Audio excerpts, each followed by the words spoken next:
क्या India stock market bearish trend की तरफ बढ़ रहा है? पिछले एक महीने में स्टॉक मार्केट का क्या हाल है आप सभी को पता ही होगा। आइए बात करते हैं कि निफ्टी 50 आखिर क्यों पिछले एक महीने में 4.5% से भी ज्यादा गिर चुका है और आगे क्या होने वाला है। नमस्कार दोस्तों, मैं हूं आपका दोस्त दिव्यांशु और आज की वीडियो में आपका स्वागत है। तो दोस्तों, चिंता का विषय है इंडियन स्टॉक मार्केट के लिए, क्योंकि मार्केट कंडीशन और इंडियन इकोनॉमी के जो हालात हैं वो बहुत अच्छे नहीं लग रहे हैं। पिछले कुछ महीने से हर तरफ से स्टॉक्स की पिटाई हो रही है। ट्यूसडे को फॉरेन इन्वेस्टर्स ने 1.5 महीने की कैश में सबसे बड़ी बिकवाली की है, जो कि 8,132 करोड़ की है, और इस हफ्ते करीब 25,200 करोड़ की बिकवाली हो चुकी है। 86 रुपए से भी ज्यादा का $1 हो चुका है, जो कि लगातार गिरता जा रहा है। और पिछले कुछ समय में ये मेजर करेंसीज में सबसे बड़ा ड्रॉप हमें देखने को मिला है, यानी कि डॉलर में तेजी आ रही है और रुपये लगातार कमजोर हो रहा है। साथ में निफ्टी गिरता जा रहा है और गिरते गिरते 23,200 के लेवल के आसपास आ गया है। पिछले हफ्ते 2-3 दिनों में रिकवरी हमें देखने को मिली थी, लेकिन फिर से फ्राइडे को मार्केट निचले स्तर पर बंद हुआ है। हो सकता है कि आने वाले कुछ हफ्तों में मार्केट 23,000 के लेवल पर आ जाए और हो सकता है कि उससे निचले स्तर पर भी जाकर मार्केट बंद हो। सितंबर से इंडिया के टॉप 100 स्टॉक्स में से 95 स्टॉक्स 55% तक गिर चुके हैं। और जब मार्केट का आउटलुक इस तरीके से नेगेटिव हो, मार्केट का इस तरह का हाल हो, तो हम सबके मन में ये सवाल जरूर आता है कि क्या एक बड़ा करेक्शन आगे भी हमें देखने को मिल सकता है? क्या मार्केट यहाँ पर और भी ज्यादा गिर सकता है और किस स्तर पर गिरते गिरते ये जाके रुकेगा और कहाँ से हमें खरीदारी शुरू करनी चाहिए? तो आज की वीडियो में हम डिटेल में जानने की कोशिश करेंगे कि मार्केट आखिर लगातार क्यों गिर रहा है, क्या वो कारण है जिस वजह से सेंटीमेंट्स इतने ज्यादा खराब हो गए हैं और FII लगातार बिकवाली कर रहे हैं, और ये डाउनफॉल कहां जाकर रुक सकता है। तो चलिए आज की वीडियो को स्टार्ट करते हैं। लेकिन वीडियो स्टार्ट करने से पहले आपसे एक छोटी सी रिक्वेस्ट रहेगी कि वीडियो को अभी से लाइक कर दीजिए, और अगर चैनल पर पहली बार आए हैं तो चैनल को सब्सक्राइब कर लीजिए, क्योंकि इसी तरह के इन्फॉर्मेटिव वीडियोस आपको मिलते रहेंगे। ये आपके लिए तो फ्री है, लेकिन हमें बहुत मोटिवेट करता है ऐसे ही वेल रिसर्च वीडियो बनाने के लिए। So please do consider subscribing to our channel. Well friends, अगर अभी आपका पोर्टफोलियो करीब 10 से 15% डाउन है तो आपको पता होना चाहिए कि ज्यादातर लोगों का यही हाल है। अगर आपके ओवरऑल पोर्टफोलियो के लॉसेस 10% से कम है तो आप बहुत ही रेयर लोगों में से हैं और आपका पोर्टफोलियो बहुत ही अच्छी पोजीशन पर है। लेकिन ये अच्छी पोजीशन कब तक रहेगी ये कह पाना थोड़ा सा मुश्किल है, क्योंकि 27 सितंबर को मार्केट 26,000 के आसपास था और उसके बाद से मंदी की शुरुआत हुई और उसके बाद आज निफ्टी 50 11% से भी ज्यादा गिर चुका है। मतलब यहाँ पर अच्छा खासा करेक्शन हमें देखने को मिला है। वहीं पर दूसरे ब्रॉड मार्केट इंडेक्स जैसे कि निफ्टी नेक्स्ट 50 पिछले एक महीने में 12% गिर चुका है। मिड कैप 100 7.69%, स्मॉल कैप 50 11% से भी ज्यादा गिर चुके हैं। सेक्टोरल इंडाइसेस की बात करें तो अपने 52 वीक हाई से बैंक निफ्टी 13.4% गिर चुका है, Nifty auto 23.7%, FMCG 17%, PSU banks जो कि बहुत तेजी से ग्रो भी हुए थे, लेकिन अब वो 36.6% गिर चुके हैं अपने 52 वीक हाई से। इसके अलावा निफ्टी एनर्जी 38% तक डाउन हो चुका है। अब सवाल यह है कि ऐसा क्या हुआ कि जो 27 सितंबर को मार्केट 26,000 के लेवल के आसपास था, उसके बाद मार्केट लगातार नीचे आता जा रहा है। आइए समझते हैं। तो दोस्तों, 5 बड़े रीजंस हैं जिस वजह से इंडियन मार्केट को लेकर आगे चिंता बनी हुई है। हम एक एक करके इन 5 रीजंस को डिटेल में डिस्कस करेंगे। फिर हम बात करेंगे कि क्या कुछ पॉजिटिव्स भी हैं जिस वजह से मार्केट फिर से रैली कर सकता है, और क्या ऐसे साइंस हैं जिनको देखकर हम पता कर सकते हैं कि मार्केट अब यहाँ से रिकवर करने वाला है। तो 5 ऐसे रीजंस को डिस्कस करते हैं जिस वजह से इंडियन स्टॉक मार्केट और इंडियन इकोनॉमी की हालत इतनी खस्ता हो गई है। और उसमें से पहला रीजन है signals of stronger US economy. पहली चीज आपको ये समझनी है कि ग्लोबल इकोनॉमी की जो भी गतिविधियां हैं उसका डायरेक्ट और इनडायरेक्ट इम्पैक्ट हमारी इकोनॉमी में पड़ता है और हमारे मार्केट पे पड़ता है। और US इकोनॉमी का को रिलेशन हमारे इंडियन इकोनॉमी से काफी ज्यादा है। दिसंबर में US की जो जॉब ग्रोथ का डेटा था, उसका जो एस्टीमेट था वो करीब 1.5 लाख के आसपास था, लेकिन दिसंबर में जो जॉब ग्रोथ आया है वो करीब 2.5 लाख के आसपास आया है। अब जब US का जॉब डेटा ज्यादा बेहतर निकला है, उससे अनएम्प्लॉयमेंट रेट केवल 4% के आसपास रह गया है। अब इससे हुआ यह है कि जो US की इकोनॉमी है वो काफी मजबूत यहाँ पर दिखाई दे रही है, और ये FIIs के आउटफ्लो का एक बड़ा रीजन बन गया है। अब अगर US में जॉब्स बढ़ेंगे तो वहां पर इन्फ्लेशन बढ़ने का खतरा भी बढ़ जाएगा, और इससे होगा ये कि जो फेड मार्च में रेट कट करने वाला था, अब ऐसा अनुमान लगाया जा रहा है कि वो रेट कट अब जुलाई में होगा। और बैंक ऑफ अमेरिका का तो ये भी मानना है कि इस साल फेड कोई भी रेट कट नहीं करेगा। इससे US में इन्फ्लेशन बढ़ने की संभावना और भी ज्यादा बढ़ जाती है, और ये भी इंडिकेट करता है कि अगर US में जो इंटरेस्ट रेट है वो कट नहीं होते हैं तो बॉन्ड यील्ड और भी बढ़ सकती हैं। US बॉन्ड 10 ईयर यील्ड बहुत बढ़ गए हैं, जिससे ग्लोबली इन्वेस्टर वहां पैसा लगाने लग गए हैं। इसके अलावा 20 जैन को ट्रम्प ऑफिस आ रहे हैं और पहले दिन ही 100 के आसपास एग्जीक्यूटिव ऑर्डर को वो इशू करने वाले हैं। अब वो क्या ऑर्डर पास करते हैं, क्या टैरिफ बढ़ाएंगे, टैक्स कम करेंगे और इस वजह से क्या यूएस इकोनॉमी में डेट और भी बढ़ेगा, इन सब फैक्टर्स को हमें आगे चलकर देखना होगा। अगला रीजन जिस वजह से इंडियन मार्केट में एक नेगेटिव सेंटिमेंट बना हुआ है वो है रुपी जो है वो इस समय ऑल टाइम लो पर जा चुका है। रुपी इस समय ऑल टाइम लो पर है और इसका सबसे बड़ा रीजन है यूएस डॉलर का मजबूत होना। यूएस डॉलर इंडेक्स जो कि बास्केट ऑफ फॉरेन करेंसीज से डॉलर के वैल्यू को मेजर करता है वो लगातार बढ़ रहा है। पिछले 6 महीने में डॉलर इंडेक्स 4.71% बढ़ चुका है। Strong dollar, rise of crude oil prices and selling of foreign investors rupee के डेप्रिसिएशन के बड़े रीजन बन चुके हैं। अब तीसरा रीजन है क्रूड ऑयल प्राइसेस का बढ़ना। क्रूड ऑयल प्राइसेस का बढ़ना मार्केट के गिरने का एक बड़ा रीजन बन चुका है। क्रूड ऑयल प्राइसेस के बढ़ने से इंडियन इकोनॉमी पे कई तरीके से नेगेटिव इम्पैक्ट होता है।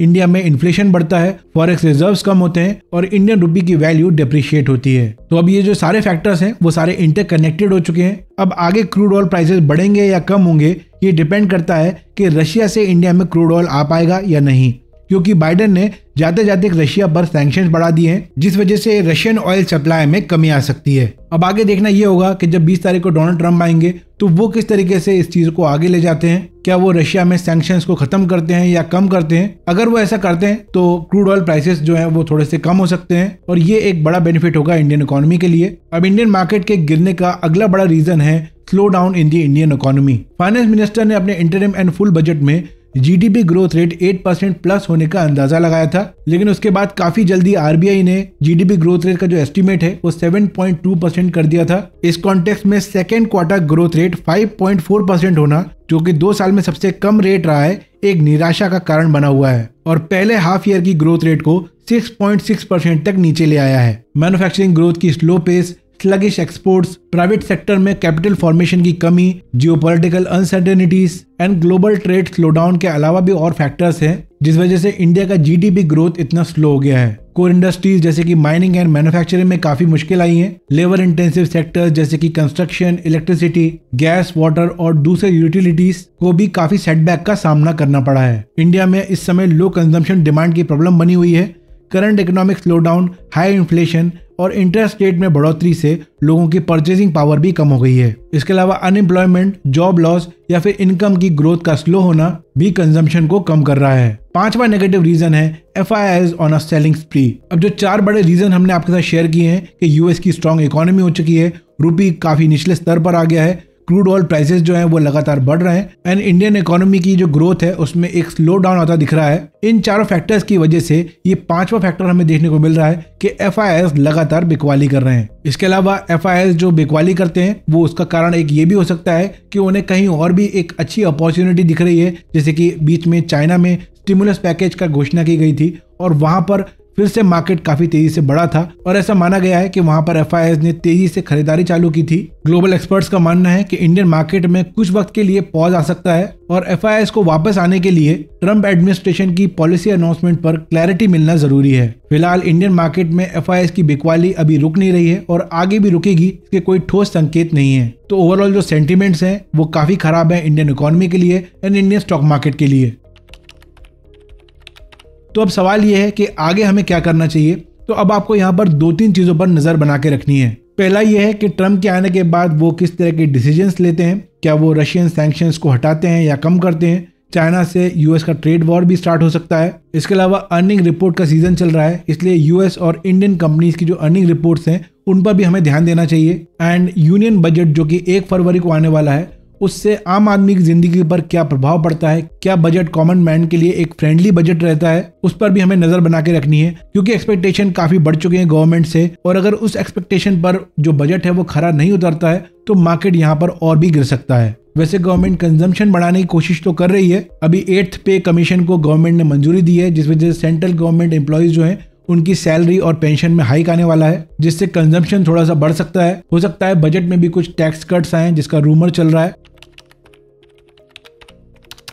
अब चलिए डिस्कस करते हैं 5 ऐसे सेक्टर्स जिनको हमें 2025 में वॉच करना है और जहां पर पैसा बन सकता है। अगर आप अपने पोर्टफोलियो को चर्न करना चाहते हैं, क्योंकि एक बहुत ही अच्छी स्ट्रैटेजी होती है बेयर मार्केट में, या फिर आप फ्रेश बाइंग करना चाहते हैं ताकि आपका जो ओवरऑल पोर्टफोलियो है वो एक सेफ जोन में रहे, तो आपको इन 5 सेक्टर्स पर ध्यान देना चाहिए। पहला सेक्टर है फाइनेंशियल सेक्टर। मुझे लगता है ये एक ऐसा सेक्टर है जहां पर जब भी मार्केट में रैली आएगी तो सबसे पहले फाइनेंशियल सेक्टर के ही स्टॉक बढ़ेंगे। Banks, NBFCs and financial companies इस सेक्टर में आती हैं। ओवरऑल अगर क्वार्टरली रिजल्ट देखते हैं तो बहुत खराब रिजल्ट नहीं है और जो फंडामेंटल्स हैं और वैल्यूएशंस भी हैं वो काफी हद तक मैच हो गई हैं, तो ये फ्यूचर के लिए काफी अच्छा सेक्टर हो सकता है। सेकंड सेक्टर मुझे लगता है आईटी सेक्टर, स्पेशली ऐसी आईटी कंपनीज जो एआई पर फोकस कर रही हैं। हो सकता है कि फिलहाल उनका जो क्वार्टरली रिजल्ट है वो बहुत अच्छे नहीं आए क्योंकि वो हैवीली इन्वेस्ट कर रही हैं एआई टेक्नोलॉजीज पर और उनका जो प्रॉफिट का बहुत बड़ा हिस्सा है वो रिसर्च एंड डेवलपमेंट पर जा रहा है, लेकिन ये एक फ्यूचर प्रूफ सेक्टर हो सकता है। और अगर आईटी पे बात करते हैं तो बड़े आईटी स्टॉक्स तो अच्छे हैं ही, लेकिन मुझे लगता है मिड कैप आईटी स्टॉक्स पर मेजरली नजर रखनी चाहिए। तीसरा सेक्टर है डिफेंस सेक्टर।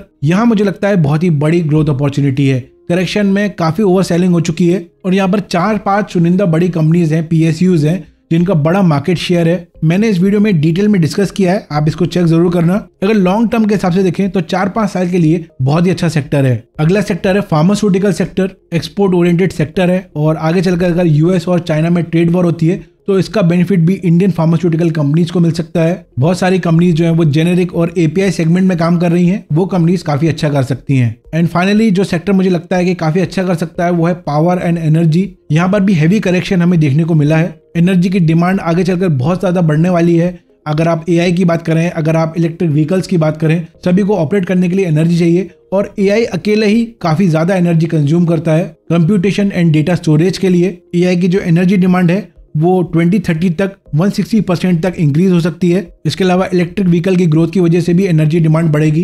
तो क्लीन एनर्जी सोर्सेज जैसे कि विंड एनर्जी है, सोलर एनर्जी है, हाइड्रो इलेक्ट्रिक है, इसके अलावा हाइड्रोजन एनर्जी है, इन सब पर फोकस करने वाली कंपनीज पर हमें नजर रखनी चाहिए। अगर आप चाहते हैं कि आगे मैं सेक्टर स्पेसिफिक वीडियो बनाऊं तो अगर आप कमेंट सेक्शन में बोलेंगे तो मैं सेक्टर स्पेसिफिक वीडियोस लेके आऊंगा और जो भी सेक्टर मैंने आज डिस्कस किए हैं इसके अलावा और भी जो मुझे लगता है कि फ्यूचर प्रूफ सेक्टर्स हैं उन पर हम सेक्टर बाय सेक्टर बात करेंगे और उनके टॉप स्टॉक्स को डिस्कस करेंगे। तो कमेंट सेक्शन में जरूर बताइए कि आप इस तरह के वीडियोस देखना चाहते हैं। अब आइए बहुत ही इंपॉर्टेंट सवाल पर हम आ जाते हैं कि कब हमें यहाँ पर करेक्शन स्टॉप होते हुए दिखेंगे, कब हमें यहाँ पर मार्केट में एक अप ट्रेंड देखने को मिलेगा। तो दोस्तों आपको ये बात ध्यान रखनी है कि मार्केट केवल 3 चीजों पर ही यहाँ पर रिवर्स कर सकता है। पहला है एफआईआईएस की इंडियन मार्केट में वापसी। एफआईआईएस का इंडियन मार्केट में बहुत ही सिग्निफिकेंट इम्पैक्ट रहता है और जब एफआईआईएस वापसी करेंगे और वो हेवीली इन्वेस्ट करेंगे तो कई सेक्टर और कई स्टॉक्स में इसका बूस्ट मिलेगा। इसके अलावा सेकंड चीज जो कि इंडियन मार्केट को अप ट्रेंड में ले जा सकती है वो है गुड कॉर्पोरेट अर्निंग। जब इकोनॉमी अच्छा परफॉर्म करती है तो कंपनी की अर्निंग रिपोर्ट अच्छी होती है, तो ऐसे केस में इन्वेस्टर का कॉन्फिडेंस भी बढ़ता है और स्टॉक्स जो है वो ऊपर जाते हैं। अगर अर्निंग कमजोर होगी तो वो प्राइस को मैच नहीं कर पाएंगे, प्राइस ज्यादा हो जाएगा, अर्निंग कम हो जाएगी, पी रेशो बढ़ जाएगा और फिर वहां पर गिरावट आना स्टार्ट हो जाती है। तो इंडियन मार्केट की लिस्टेड कंपनीज की अच्छी अर्निंग रिपोर्ट आना बहुत जरूरी है। तीसरा पॉइंट है पॉजिटिव सेंटीमेंट। मार्केट में पूरा का पूरा जो खेल है वो सेंटीमेंट का ही है। अगर अच्छे सेंटीमेंट है तो गधे और घोड़े दोनों ही दौड़ते हैं, और अगर सेंटीमेंट खराब है तो पॉजिटिव न्यूज का भी कोई इम्पैक्ट नहीं होता है और लगातार स्टॉक्स गिरते चले जाते हैं। तो इसलिए कुछ ऐसे पॉइंट्स हमें मिलने चाहिए बजट से या फिर ग्लोबल इकोनॉमी से जो कि पॉजिटिव सेंटीमेंट लेके आए और मार्केट में एक अच्छा बूस्ट दें। तो अब बहुत सारी बातों को हमने आज डिस्कस किया है। अब इन सब चीजों का क्या निष्कर्ष निकला है। अब आने वाले समय में हो सकता है कि मार्केट में छोटी मोटी रिकवरी हमें देखने को मिले, लेकिन इस रिकवरी को देखकर हमें मार्केट में कूदना नहीं है। अगर मार्केट बॉटम आउट हो चुका है और अब यहाँ से और नहीं गिर सकता है तो उसके कुछ साइंस होते हैं, उन पर हमें नजर रखनी है, जैसे कि extreme negative sentiment, low trading value, price stabilisation after significant decline, number of IPOs जो है वो डिक्रीज हो जाते हैं एंड इंक्रीज हो जाता है बाइंग में फ्रॉम इंस्टीट्यूशंस एंड प्रमोटर्स। तो जब इस तरह के साइंस हमें जब दिख जाए तो आप समझ लीजिए कि यहाँ पर अब जो करेक्शन है वो यहाँ पर कुछ थम गया है या फिर रुक गया है और अब यहाँ से मार्केट रिकवर कर सकता है और अब तेजी से ऊपर जा सकता है। अगर आप म्यूचुअल फंड इन्वेस्टर हैं, ईटीएफ इन्वेस्टर हैं, इंडेक्स फंड में इन्वेस्ट करते हैं तो आपको यहाँ पर बिल्कुल भी सेल नहीं करना है। अब सेल करने का टाइम गया। यही वो मौके होते हैं जहां पर आपको फेयर वैल्यू पर म्यूचुअल फंड मिल रहे होते हैं और वहां पर आपको सिस्टमैटिकली इन्वेस्ट करना है और जब जब मौका मिले आपको थोड़ा थोड़ा करके लमसम इन्वेस्टमेंट भी करना है। स्टॉक स्पेसिफिक इन्वेस्टमेंट की बात करें तो आपको देखना है कि कौन सी कंपनी की जो अर्निंग रिपोर्ट है वो अच्छी आ रही है, कौन सी कंपनीज का जो फ्यूचर आउटलुक है वो पॉजिटिव है।